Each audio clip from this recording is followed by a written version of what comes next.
No niin.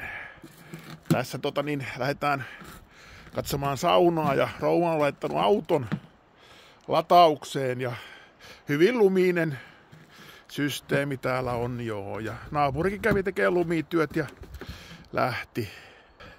Nyt jos katsotaan niin näin toisinpäin tätä videota, niin tässä on hyvin luminen ja liukas maa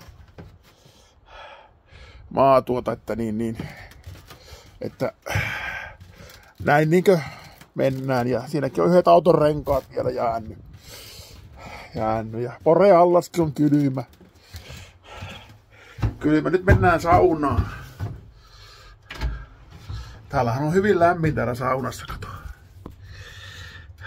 Pannaan toisinpäin taas tää näyttö, katoppa, niin palaa ja täällä on lämmin. Erittäin mukavaa olisi ottaa löylyjä.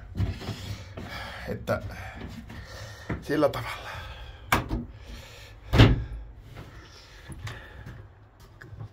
Joo, meikä lähtee saunaan. Toivottavasti rouva muistaa katsoa minun suuria jätkärapunpyrstöjä. Puitakin täällä vielä on täällä ladossa. On runsaasti. Hyviä koivuklapeja naapuri on tuonut. Joo, kyllä.